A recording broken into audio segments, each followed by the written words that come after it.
जय गुरुदेव। जय गुरुदेव। जय गुरुदेव। जय गुरुदेव नाम किसका, जय गुरुदेव नाम किसका, प्रभु का पावन नाम, प्रभु का पावन नाम। जय गुरुदेव। मेरे प्यारे गुरु दातार, मंगता द्वारे खड़ा, मैं रहा पुकार पुकार, मेहर कर देखो जरा।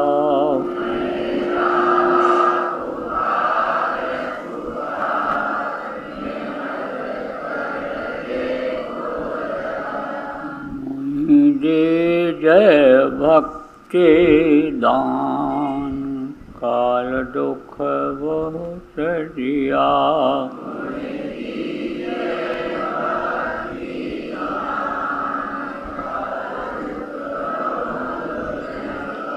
मेरी तड़प उठी अमां, तरस को तरस रहा,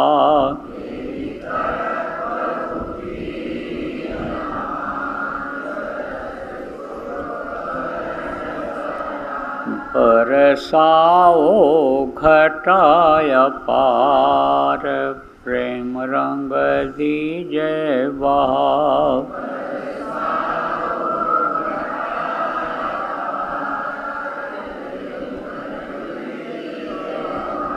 सुरति भी गए अमीरस धार, तन मन होए हरा,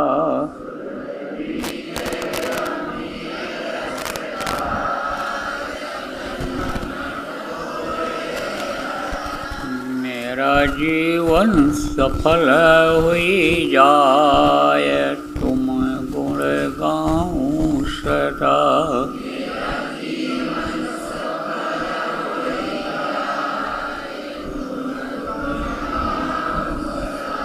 मैं नीच अधम नाकार, तुम्हारे द्वारे पड़ा,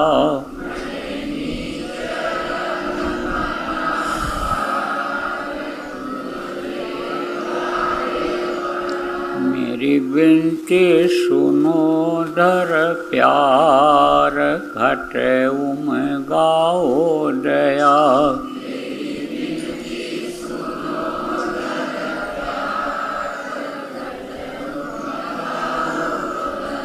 स्वामी जी पिता हमारे, जल्दी पार किया,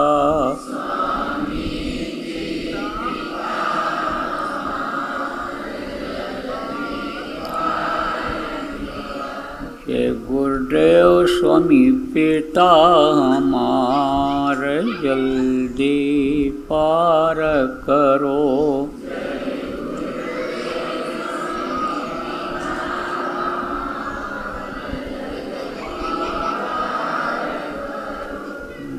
मेरे प्यारे गुरु दातार, मंगता द्वारे खड़ा,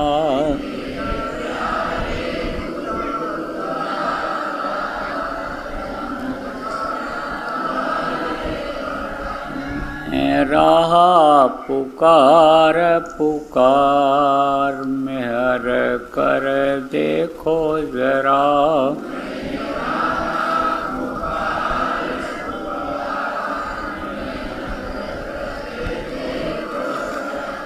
जय गुरुदेव।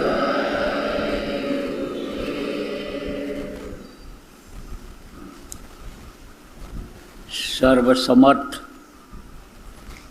सर्वत्र स्मरणीय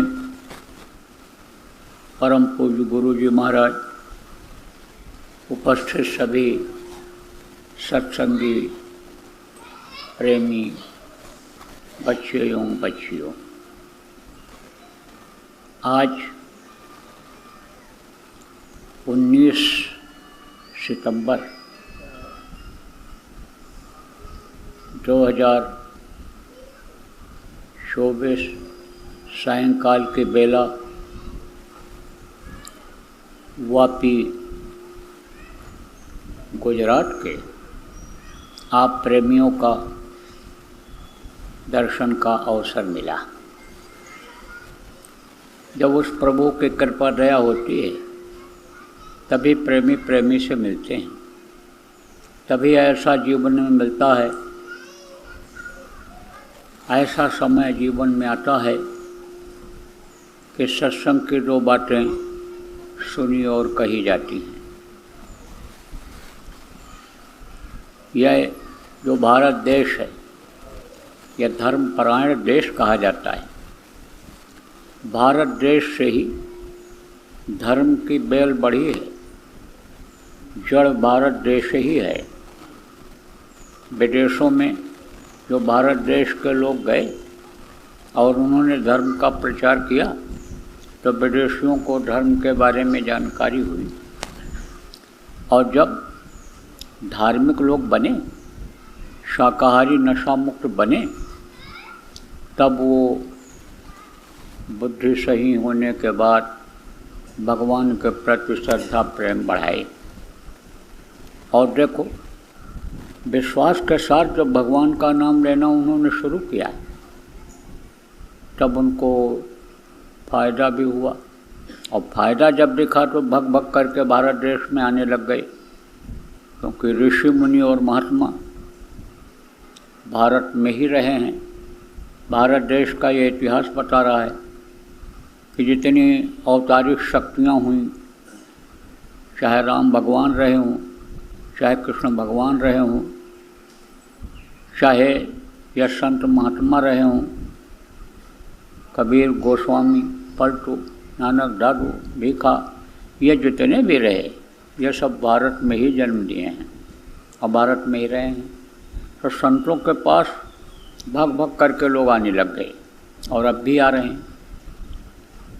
मैं तो कई देशों में गया, तो जैसा रहन सहन और साधन सुविधा यानी वहाँ पर है, खाने रहने और घूमने हर चीज़ की सुविधा जैसे विदेशों में है, उस हिसाब से अगर देखा जाए तो भारत देश में नहीं है। लेकिन उनको शांति नहीं मिल रही है। धन दौलत रुपया पैसा होते हुए भी, इज्जत प्रतिष्ठा होते हुए भी उनको शांति नहीं मिल रही है। मानसिक अशांति है।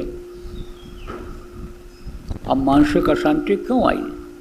इसी वजह से आई कि उनके अंदर धार्मिकता नहीं आई, भगवान को समझ ही नहीं पाए, भगवान से प्रेम उनका हो नहीं पाया। हुआ भी भारत देश से जो लोग गए उनके असर से कुछ ही लोगों को हुआ, बाकी ज़्यादातर तो नहीं हो पाया, इसीलिए परेशान रहते हैं। अब भारत में भी देखो, जो लोग विदेशों का नकल करने लगे, विदेशी खाना पीना, उठना बैठना, तौर तरीका अपनाए, सीखे, वो लोग भी परेशान हैं। पहले का समय याद करो, जो पुराने लोग आप बैठे हो, सादा खाना, मोटा खाना, मोटा पहनना जब लोगों का था तो कितना सुकून शांति था। आज की तरह से परेशानी थी? नहीं थी।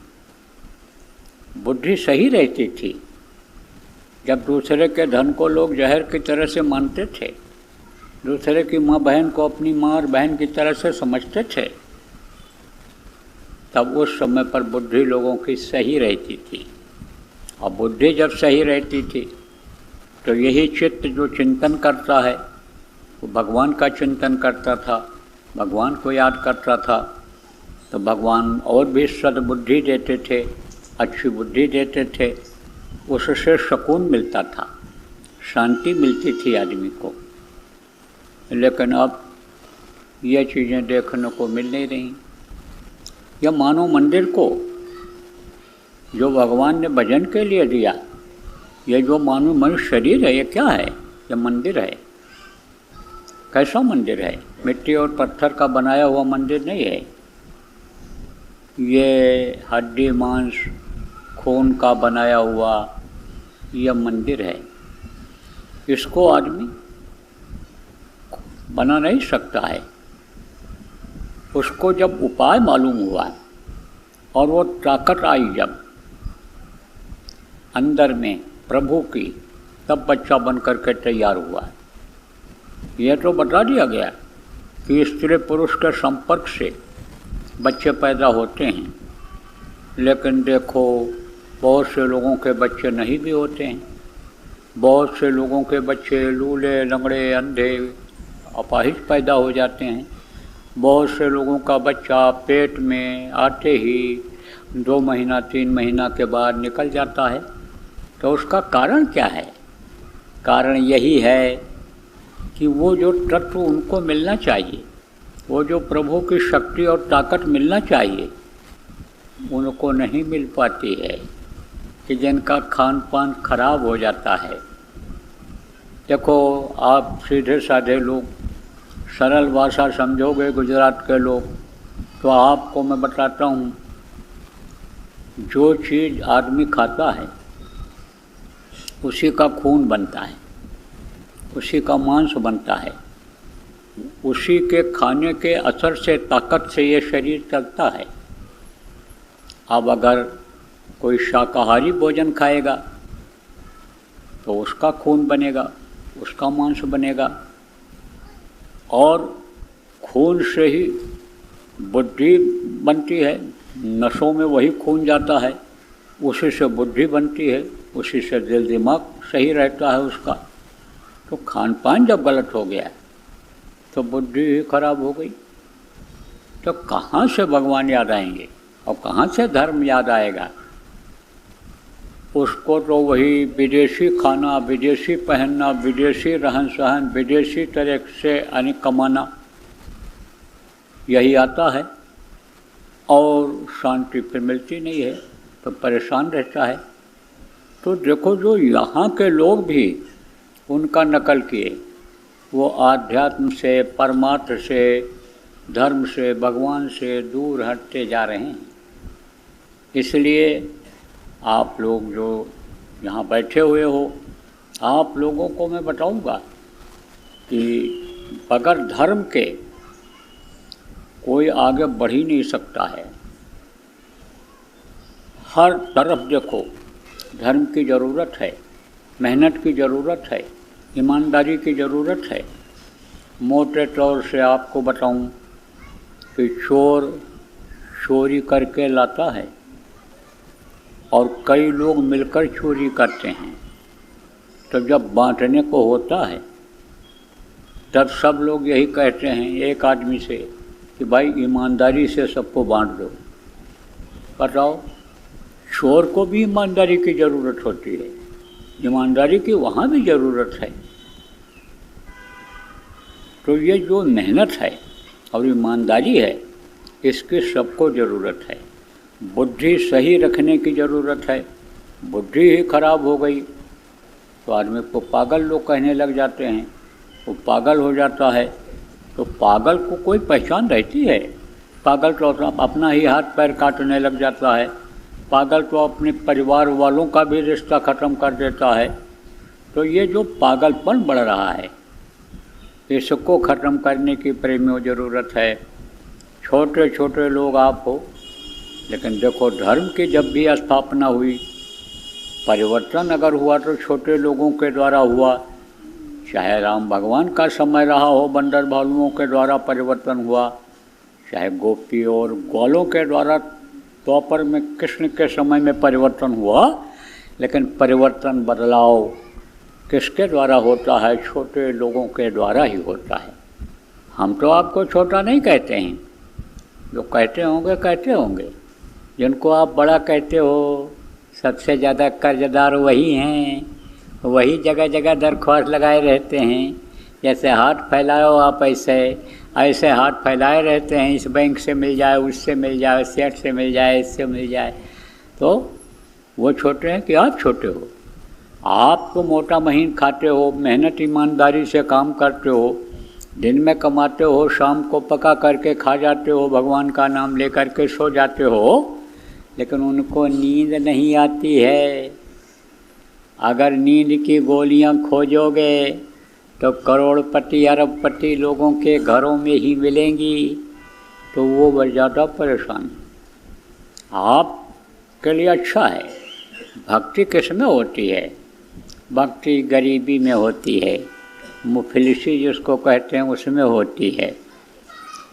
भक्ति किस में होती है? जब शरीर की ताकत कम हो जाती है, शरीर में बहुत ज़्यादा ताकत हो जाए अभी आदमी के, तब किसी को समझता है? किसी को नहीं समझता है। तब फिर किसी को नहीं समझेगा। धन की कमी हो जाए तो दो बात आदमी बर्दाश्त भी कर लेता है, लेकिन अगर रुपया पैसा ज़्यादा है तो अहंकार में रहता है। मार दो, पीट दो, कूट दो, लूट लो, क्या होगा? कुछ नहीं होगा। पैसे के बल पर हमारा कोई कुछ नहीं कर पाएगा। लेकिन अगर जेब में पैसा नहीं है, दो गाली भी अगर कोई दे दिया तो आदमी बर्दाश्त कर लेता है। तो भक्ति उसमें होती है। गरीबी आ गई तो भगवान को याद करता है आदमी कि इज्जत आप रखो, इज्जत आप बचाओ हमारी। और अगर तकलीफ़ हो जाती है, बीमारी हो जाती है, तो देखो फिर भगवान को याद करते हैं लोग। और निंदा अपमान हो गया, बुराई हो गई, सम्मान में कमी आ गई, तब भगवान को लोग याद करते हैं। तो छोटे लोग ही यानी भगवान को याद करते हैं। जिनको आप कहते हो दुखी लोग ही भगवान को याद करते हैं। आप तो दूसरों को देखते होगे, जो साइकिल से चलते हो, बाइक से चलते हो, तो कहते होगे हमारे पास भी मोटर कार हो जाए, और ये देखो इतने बढ़िया बंगला में रहते हैं, हमको भी इसी तरह का बंगला मिल जाए, हम भी ऐसे ही अच्छे घर में रहें। लेकिन आप ये समझो कि आप सुखी हो, वो दुखी हैं। सुख आदमी जहाँ खोज रहा है वहाँ सुख नाम की चीज़ ही नहीं है, वहाँ दुख ही दुख है। आपको और समझा दें, जैसे कोई एक दुकान खोलता है, फिर 2 दुकान खोल लिया है, फिर 3 दुकान खोल लिया है, अब उसी में परेशान हो जाता है। एक गाड़ी खरीद लिया, दूसरी फिर खरीद लिया, तीसरी फिर चल रही है।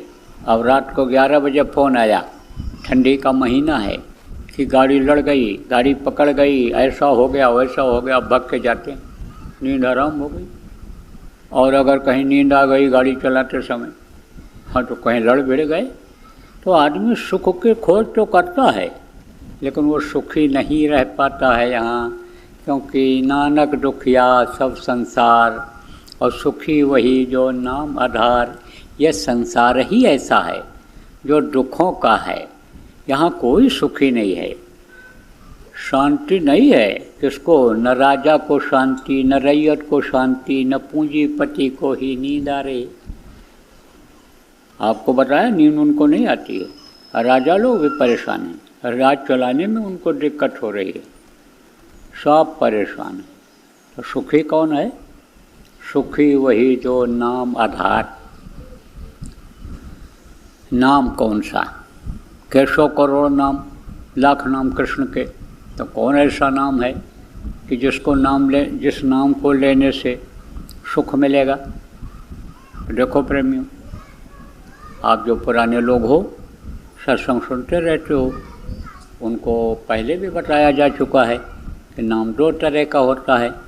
एक मुँह से लेने वाला नाम होता है, और एक नाम को सुना जाता है, आवाज़ सुनाई पड़ती है, उस वो नाम कान से, अंदर वाले कान से सुना जाता है, जिसको भजन करना कहते हैं। तो एक नाम वो है जो ध्वन्यात्मक नाम, शब्द भेदी नाम कहलाता है, वो है।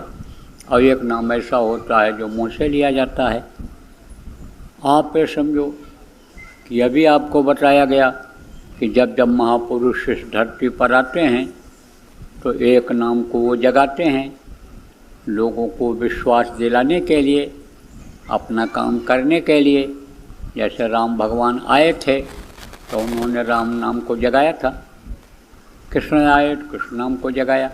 कृष्ण कृष्ण जिसने जहाँ पुकारा कृष्ण खड़े हुए मिले। आप देखो राम राम पत्थर पर लिख करके समुद्र में डाला गया था, पत्थर तैरने लगे थे, पुल बन गया था। जब लंका पर विजय प्राप्त करने के लिए राम भगवान को जाना था तो उस समय राम नाम में शक्ति थी, त्रेता में। लेकिन द्वापर आया तो कृष्ण नाम में शक्ति आई, कृष्ण नाम की शक्ति बढ़ी। लेकिन द्वापर और त्रेता भी खत्म हुआ तो कलयुग आया, तो कलयुग में संतों का प्रादुर्भाव हुआ। तो कबीर साहब आए सत्साहम नाम जगाए, नानक साहब आए वाहे गुरु नाम जगाए, राधा स्वामी नाम जगाए, जय गुरुदेव नाम गुरु महाराज ने जगाया। नाम कैसे जगाया जाता है ये भी बता दें आपको। आप लोग कहाँ से जुड़े हुए हो यह आपको नहीं मालूम है। उस प्रभु से जुड़े हुए हो, बहुत पतले तार के द्वारा जुड़े हुए हो। उस तार को इन आँखों से आप देख नहीं सकते हो। और जिन्होंने देखा गगन बीच देखा एक तारा, देखा एक तार, अनहर शब्द सुने झनकार। जिन्होंने देखा उन्होंने तो बता दिया कि वो जब तार जुड़ा तो उससे रोशनी दिखाई पड़ी, प्रकाश दिखाई पड़ा। प्रकाशमय जो संसार है, जहाँ कोई हाइड्रोजन ट्यूबलाइट की ज़रूरत नहीं है, रात होती ही नहीं है, उजाला ही उजाला है, प्रकाश ही प्रकाश है। उस प्रकाश में जब मैं गया तो मुझे प्रभु का रूप दिखाई पड़ा। और शब्द से जब हमारी जीवात्मा जुड़ी तब वो झनकार जो 24 घंटे हो रहा है, बिना बजाए निष्दिन बाजे घंटा शंख नगारी रे, बहरा सुन सुन मस्त होत है तन की सुध विसारी रे, वो हमको सुनाई पड़ा। पाँचों नौबत बाजती हो 3600 राग। इस घट के अंदर, शरीर के अंदर जो पाँचों नौबत बज रही है, 3600 राग हो रहा है, उसको मैंने सुना। तो देखा कैसे उन्होंने? इन आँखों से तो देखा नहीं। आप इसमें बहुत से लोग इस तरह के बैठे हो कि जो उसको न देखे हो न सुने हो। तो देखे और सुने नहीं हो तो कहोगे भाई जब तक न देखूं अपनी नैना, अपने नैन से न देखूं तब तक कैसे विश्वास करूं? जब तक न सुनूं तब तक कैसे विश्वास करूं? यही सबके मन में आएगा। तो देखो प्रेमियों, इन दोनों आँखों से न तो वो देखा जा सकता है और न इस बाहरी कान से उसकी आवाज़ या वहाँ की जो आवाज़ हो रही है वो सुनी जा सकती है। तो कैसे देखा? महात्माओं ने तब बताया इस चीज़ को। कैसे मीरा ने देखा घट घट मेरा साइया सोनी सोज न कोय, बलिहारी व घट का जागत प्रगट होए। कहा उन्होंने सबके अंदर उस मालिक का सिंहासन है, इसी घट में अंदर में शरीर के अंदर में है। तो कैसे उन्होंने कहा? देखा तब कहा उन्होंने। तो देखा कौन से आँख देखा? अंदर वाली आँख से। इन्हीं दोनों आँखों के बीच में जो तीसरी आँख है सबके पास है, उससे उन्होंने देखा। और उसमें जो कान है उससे उन्होंने उस आवाज़ को सुना। तब उन लोगों ने कहा। अब आप कहोगे भाई हमको तो सुनाई नहीं पड़ रहा है, हमको तो दिखाई नहीं पड़ रहा है। तो कुछ लोग इसमें इक्का दुक्का ऐसे भी होंगे कि जिनको सुनने का तरीका मालूम नहीं हुआ, देखने का तरीका मालूम नहीं हुआ, किस नाम से उस मालिक को पुकारेंगे वो ध्वन्यात्मक नाम आपको मालूम नहीं हुआ। तो आपके लिए तो मुश्किल है। आपको तो कोई जब बताएगा जानकार तब आप जानकारी कर पाओगे। और फिर उसके बाद में, जानकारी करने के बाद में जब आप कोशिश करोगे तब आप देख पाओगे, सुन पाओगे। लेकिन ज़्यादातर आप बच्चों और बच्चियों इस तरह के बैठे हो कि जिनको नाम भी मालूम हो गया है, देखने का तरीका भी मालूम हो गया है, सुनने का तरीका भी मालूम हो गया है, तो आप लोग जब तक कोशिश नहीं करोगे नहीं, तब तक कैसे दिखाई सुनाई पड़ेगा। बच्चियों भोजन बनाती हो और भोजन का सामान सब ला करके रख दिया जाए और बनाओ ना, तो पेट में जाएगा? नहीं जाएगा। करना तो पड़ता है। हाथ पैर जैसे हिलाते हो, कमाने के लिए जाते हो, दुकान खोलने के लिए जाते हो, नौकरी करने के लिए जाते हो, तब आपकी आमदनी होती है, तब बच्चों की परवरिश होती है, तब यह तन शरीर चलता है। नहीं तो भूखे भजन न होए भुआला, भूखे में भजन भी नहीं होगा तो भगवान भी याद नहीं आते हैं। पानी पी पी करके रात में आदमी ऐसे तारे देखते देखते सवेरा कर लेता है। भूख में नहीं हो सकता, तो भूख मिटाने के लिए, शरीर को चलाने के लिए आपको करना पड़ता है। ऐसा सिस्टम बना दिया कि रोज़ कमाओ, रोज़ खाओ, रोज़ टट्टी पेशाब करो। यह कभी भरता है पेट? इसकी कोई सीमा है कि 100 कुंटल हम रख लेंगे तो हमारी ज़िंदगी कट जाएगी? इसकी कोई सीमा है कि 10-20 लाख रुपया रख लेंगे और इसी में हमारी ज़िंदगी कट जाएगी, इसी में हम पार हो जाएंगे? कोई सीमा नहीं है। तो मेहनत तो करते हो और मेहनत करनी पड़ती है, और मेहनत करने वाला आदमी कामयाब भी होता है। हाथ पैर देखो बुढ़ापे में ढीले हो जाते हैं, लेकिन जो बुढ़ापे में भी मेहनत करते रहते हैं, चलते फिरते रहते हैं, वो जवानों से स्वस्थ हैं। तो मेहनत तो करनी पड़ती है। अब आप जो नामदानी हो, भजन ध्यान सुमिरन जो आपको गुरु महाराज ने बताया, गुरु महाराज के जाने के बाद जो नाम आपको मिला, और भजन सुमिरन ध्यान जो आपको प्रेमियों बच्चों और बच्चियों बताया गया, उसको बराबर करते रहो। देखो सुनने से नहीं होता है, जैसे बताया आपने, सुनते हो करते नहीं हो। बहुत बढ़िया कोई सिखा दे, पढ़ा दे, याद हो जाए आपको कि दाल इस तरह से बनाते हैं, नमक इतना डालते हैं, हल्दी इस तरह डालते हैं, साग सब्जी इस तरह से बनाते हैं, याद हो जाए और दूसरों को बताते भी रहो। लेकिन बना नहीं पाओगे जब तक, तब तक आप किसी को खिला नहीं पाओगे, उसके स्वाद का पता नहीं चलेगा। इसलिए ये जानना जरूरी होता है, करना जरूरी होता है। अब अभी अगर यहाँ हाथ उठवाया जाए या कागज़ दे दिया जाए आपको कि लिख करके नाम रूप स्थान आप लोग दीजिए, तो बहुत से लोग गलत लिख कर दे दोगे। बहुत से लोगों को याद ही नहीं है, और इनको ये बच्चियाँ आती हैं सुनती चली जाती हैं, और रोगी आए तो रोग की दवा पूछ के चले गए, टेंशन वाले आए उसका उपाय पूछ के गए, बिजनेस व्यापार नहीं चल रहा है उसके बारे में पूछ के चले जाते हैं। नामदान किसी ने कहा चलो ले लो, इससे सब तकलीफ़ दूर होती है, संकट इससे दूर होंगे, तुम्हारे घर की बीमारियां जाएंगी, रुपया पैसा बरकत मिलेगी, लड़ाई झगड़ा जो कुछ कुछ लगा रहता है यह दूर होगा।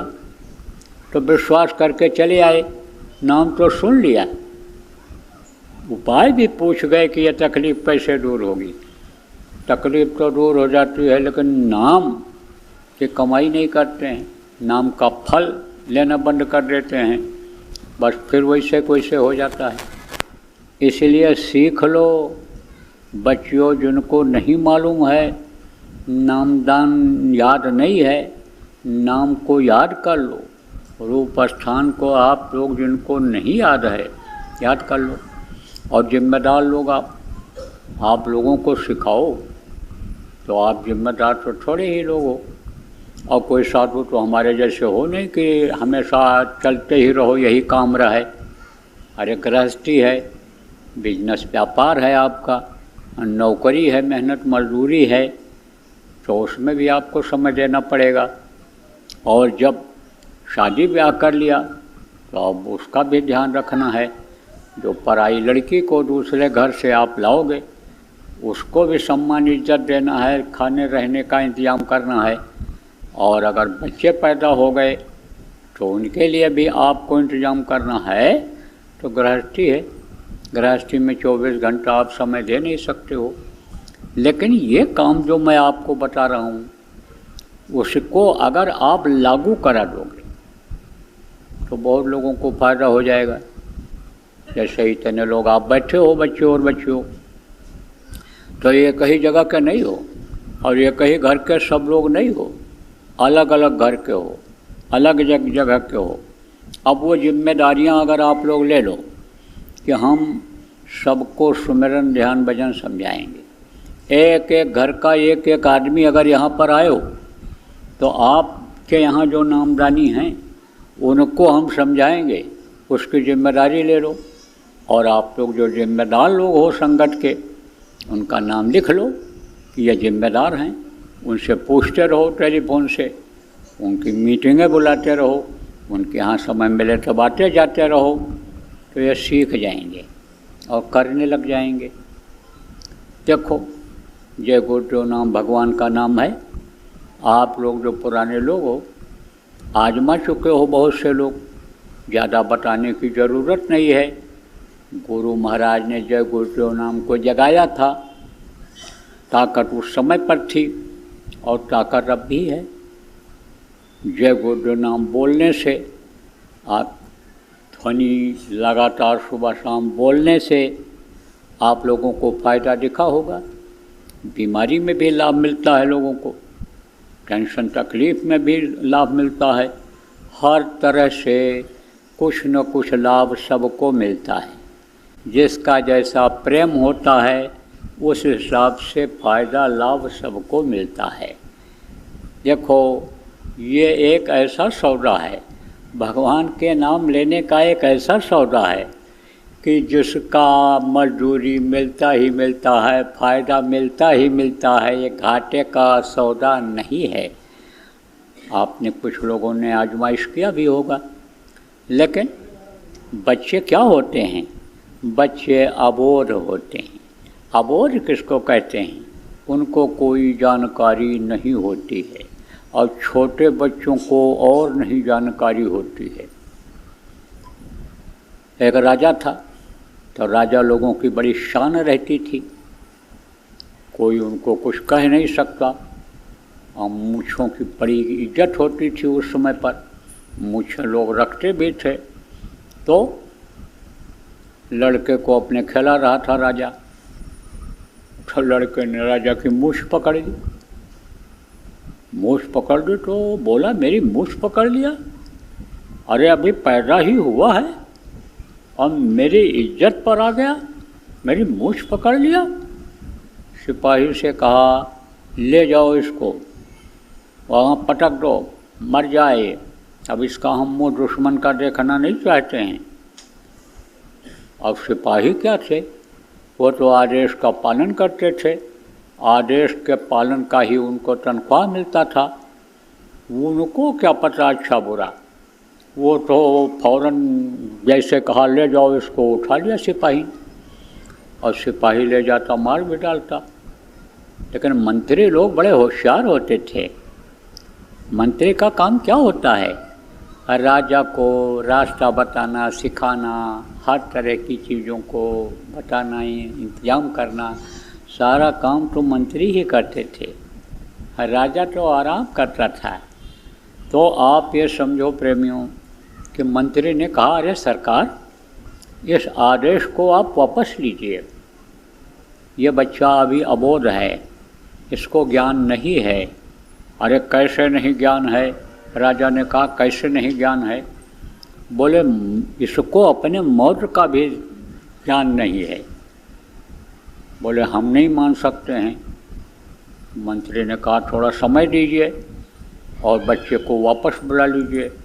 बच्चे को वापस मंत्री ले लिया, अपनी गोदी में लेकर बैठ गया और आर्डर किया मंत्री ने कि जाओ सपेरे से बोलो सांप लेकर के आ जाए, नाग ले आवे, कोबरा जिसको आजकल लोग कहते हैं।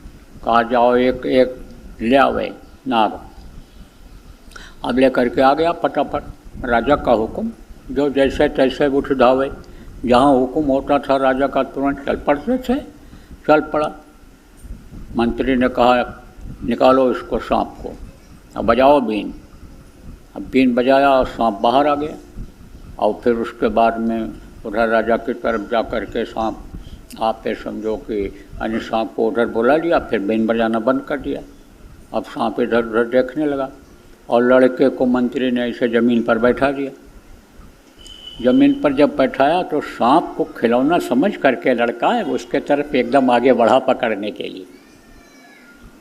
तो पकड़ने के लिए आगे बढ़ा तो राजा एकदम दौड़ पड़ा और उसको पकड़ लिया, बच्चे को पकड़ लिया। फिर राजा से पूछा मंत्री ने, क्यों पकड़ लिया आपको? अरे इसको काट लेगा। तो आपको जानकारी है कि सांप काटता है तो लड़का मर जाता है, आदमी मर जाता है, क्यों पकड़ा आपने? इसीलिए तो पकड़ा कि यह सांप काट लेगा तो बच्चा मर जाएगा। बोले हाँ। तो कहा आपको जानकारी है, उसको कहाँ जानकारी है? उसको इस बात की कहाँ जानकारी है कि सांप काट लेगा तो हम मर जाएंगे? तो उसको इस बात की कहाँ जानकारी रही कि हम मूंछ पकड़ लेंगे तो ये हमको मरवा देंगे? तो अबोध है। ऐसे ही छोटे बच्चे होते हैं, उनको जानकारी नहीं रहती है किस चीज़ की कि इसका हमको फ़ायदा क्या मिलेगा। उनके मन में जो आता है वही वो खाने लगते हैं, वही काम करने लगते हैं।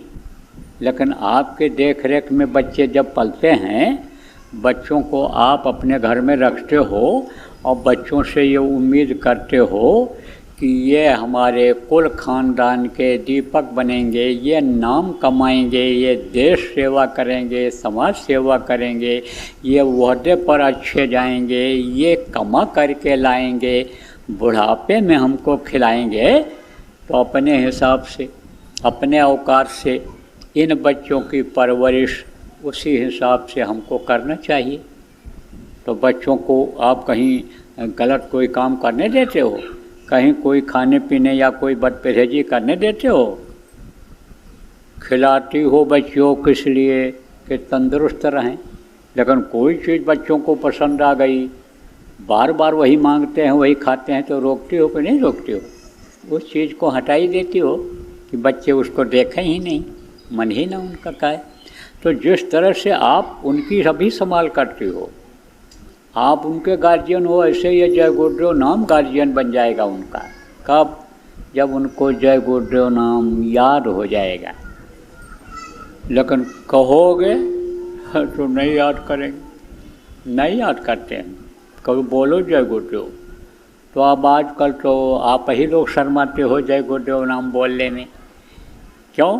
क्योंकि लोग ये कहेंगे कि ये छोटे आदमी हैं, ये गरीब लोग हैं, ये मजदूर लोग हैं, जय गुरुदेव वाले ये हैं, हम बड़े आदमी जय गुरुदेव कैसे बोलें? तो बड़े आदमी के बनने के चक्कर में आप बोलते नहीं हो।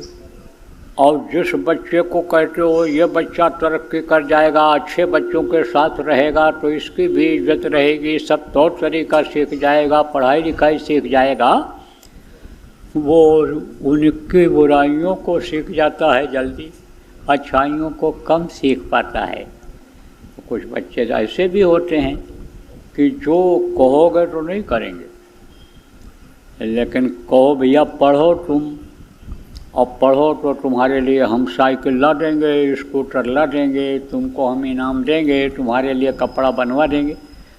तब चाहे याद हो चाहे न हो, लेकिन बैठना शुरू कर देंगे।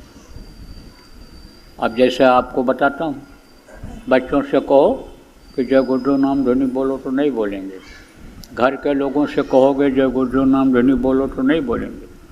हमको मालूम है घर की बात, आप भले कहो हाँ हाँ होता है, हम करते हैं, ध्वनि बोलते हैं, सबको बुलवाते हैं, लेकिन हमको मालूम है कारण क्या है। कारण यही है कि आप लोग खुद नहीं बोलते हो, ध्यान भजन खुद नहीं करोगे तो परिवार वाले क्या करेंगे, बच्चे क्या करेंगे।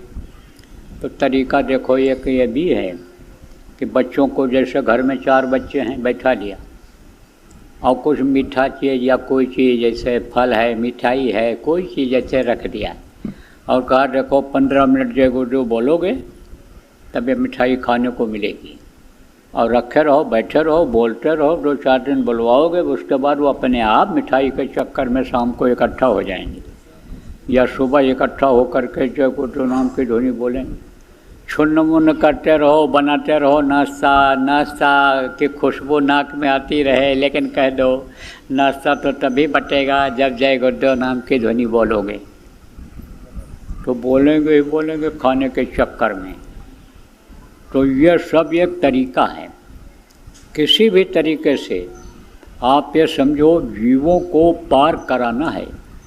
ये जो बच्चे हैं इनको बचाना है। किससे बचाना है? बुराइयों से बचाना है, क्योंकि बुराई की नकल ज़्यादा हो रही है।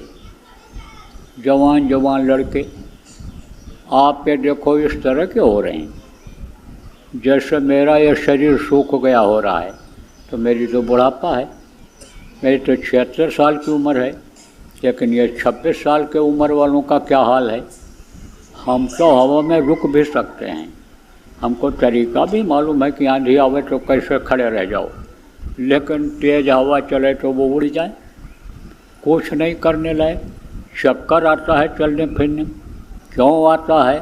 क्योंकि अंदर अंदर सब हो गया खोखला, सारी ताकत हो गई ख़त्म। किस में ख़त्म हो गई? नशे में ख़त्म हो गई। शराब के नशे में, गांजा भांग अफीम के नशे में, चर्च के नशे में, बिल्कुल एकदम से यानी बर्बाद कर लिया जवानी को। आप तो कह रहे हो कि मेरा लड़का देखो ये एडवांस हो गया, पढ़ लिख लिया, फटा पैंट पहनने लगा, अब इसके लिए जांघिया बनियाइन पहनने वाली बहू मिल जाएगी जो पढ़ी लिखी होगी, अच्छे घर की होगी। इस उम्मीद में ध्यान नहीं देते हो, लेकिन वो बच्चे देखो बिगड़ते चले जा रहे हैं। सोचो मेहनत की कमाई बेकार होगी कि नहीं होगी आपकी? वो सब उड़ा देंगे। एक ही दिन बैठ गए, पूरी ज़िंदगी की कमाई और जुआ खेल करके और बर्बाद कर देंगे, सब हार जाएंगे। चोरी चोरी बच्चों, ये जो जेवर गहना रखती हो संभाल के कि शादी ब्याह में पहनेंगे, वो सब अंदर अंदर माल पार कर देंगे। फिर सोचो सुख मिलेगा, शांति मिलेगी? अरे क्या मिलेगा आपको? दुख मिलेगा। तो दुख के संसार में एक तो ऐसे भी दुखी हो और फिर और दुख दूर करने का उपाय नहीं करोगे तो दुख बढ़ता जाएगा, नहीं बढ़ता जाएगा। कहते हैं जब बीमारी आ जाए तब डॉक्टर को दिखा करके दवा ले लेना चाहिए, और मर्ज की शुरुआत ही हो तभी दवा अगर ले लिया जाए तो मर्ज नहीं बढ़ने पाता है, और नहीं तो मर्ज जब बढ़ गया तो परहेज भी करना पड़ेगा, दवा भी खानी पड़ेगी, पैसा भी खर्चा होगा। तो अब आप इस बात को समझो। तो देखो चलते चलाते आप यहाँ हो गया। आप प्रेमियों की इच्छा थी कि यहाँ पर सत्संग हो जाए, तो मौसम खराब होने के कारण व्यवस्था नहीं बन पाती, हमने ही मना कर दिया। लेकिन आपकी इच्छा थी और इधर से मुझे जाना था तो मैं आ गया, थोड़ी देर सुना दिया। तो मोटी बात आप ये समझो कि मनुष्य शरीर फिर जल्दी मिलने वाला नहीं, और सांसों की यह पूंजी ख़त्म होती चली जा रही है, फिर यह दोबारा वापस आएगी नहीं, क्योंकि ये परिवर्तनशील संसार है, यहाँ बदलाव होता रहता है। इसलिए जो श्वास बचे हैं, जीने का समय बचा है, उसमें कुछ भजन भाव भक्ति भी कर लो, उसमें प्रभु को याद कर लो, प्रभु को पालो, प्रभु को अंदर में बसा लो। और नहीं तो फिर क्या लेकर तू आया जग में, क्या लेकर तू जाएगा, सोच समझ ले रे मन मूर्ख, आखिर में पछताएगा, पछताना ही हाथ आएगा। देखो बराबर साप्ताहिक सत्संग जो आप लोग करते हो, प्रचार प्रसार जो करते हो, तो ऋषि पूर्णिमा का भंडारा वगैरह या सत्संग वगैरह जो भी आप करते हो, इसको बराबर करते रहो, जनहित का भी काम करते रहो, लेकिन जीव हित का काम अब ज़्यादा करो। आप जीव हित के काम में ज़्यादा लगो। जीव हित का काम क्या है?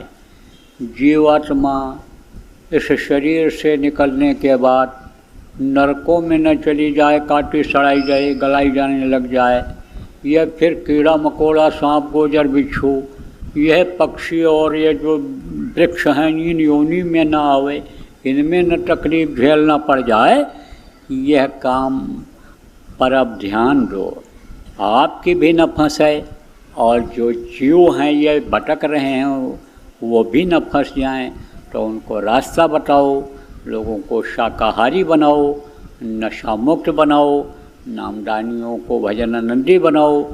इस पर अब ज़्यादा जोर दो, अब यह समय आ गया, नहीं तो बज रहा काल का डंका, कोई बचने न पाएगा, बचेगा साधजन कोई जो सत्य लो लगाएगा, जो साधना करेगा साधक होगा, उसी की बचत होगी, और नहीं तो खराब पर खराब समय आता चला जा रहा है, और उसका जो है आपको नज़ारा समय समय पर आनी आंधी तूफान के रूप में, ज़मीन फटने धंसने के रूप में, लड़ाई झगड़ा के रूप में नज़र आ रहा है, दिखाई पड़ रहा है। जो पढ़े लिखे लोग हो आप ध्यान दो। तो बोलो जय गुरुदेव। तो देखो मुझे तो अब जाना है, इधर जाऊंगा मुंबई की तरफ, रास्ते में रुकूंगा और कल मुझे मुंबई पहुंचना है, परसों नरसों में फिर उधर कार्यक्रम सब लगे हैं, तो मैं तो अब जाऊंगा। और आप लोग जो गोष्ठी के लिए यहाँ लोगों को बुलाए हो, आप अपनी मीटिंग कर लो, गोष्ठी कर लो और सब योजना बना लो। देखो प्रेमियों, गुरु महाराज का मंदिर बन रहा है, कहाँ बन रहा है? बावल। आपके यहाँ से प्रेमी गए हैं? कहाँ गए हैं? बावल, हरियाणा। किस लिए गए हैं? भंडारा चलाने के लिए, सेवा करने के लिए। आप लोग भी मौका निकाल के चले जाया करो, सेवा कर लो। नहीं सेवा का मौका है तो गए वहाँ देखे ही आए। अब दिखाई पड़ने लगा, वो मंदिर ऊपर आ गया, ज़मीन से काफ़ी ऊपर आ गया। अब कुछ ही दिनों में उसका गुंबद वगैरह बनने लगेगा, पत्थर भी उसमें लगने लग जाएगा। तो वहाँ पर लोग गए हैं, मंदिर बन रहा है और गुरु महाराज के दया का मंदिर रहेगा वो। वहाँ अन्य मंदिरों की तरह से वो नहीं रहेगा। अन्य मंदिरों में जैसे लोग जाते हैं, देख कर चले आते हैं और कहते हैं अच्छा बना है, यह है वो है, ऐसा कुछ नहीं। वहाँ लाभ मिलेगा लोगों को, तो वो तैयार हो रहा है। मैं भी अभी इधर से कुछ दौरा करके और फिर उधर फिर जाऊँगा, मैं भी जाता रहता हूँ। बोलो जय गुरुदेव। तो आप जिम्मेदार लोग अपनी मीटिंग माटिंग कर लो और फिर इनको जल्दी छुट्टी दे देना, अपना चले जाएंगे। और हम तो अभी आपसे देखो मिल करके यहीं, और उसके बाद चले जाएंगे, आगे बढ़ जाएंगे। तो बोलो जय गुरुदेव। जय गुरुदेव, जय गुरुदेव, जय गुरुदेव, जय जय गुरुदेव।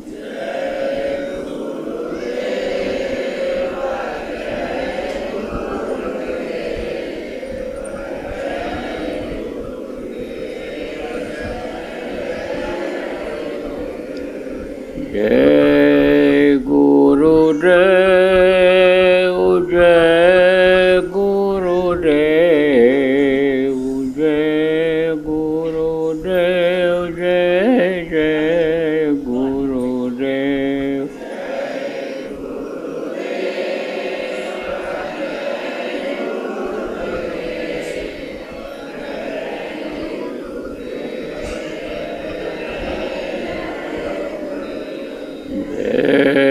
जय गुरुदेव, जय गुरुदेव, जय गुरुदेव, जय जय गुरुदेव।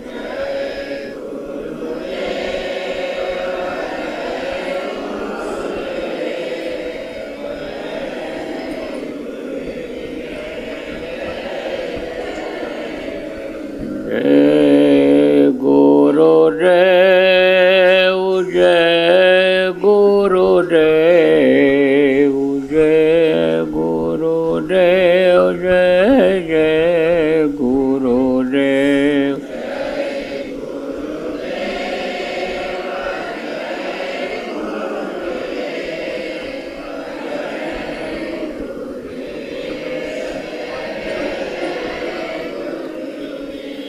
ये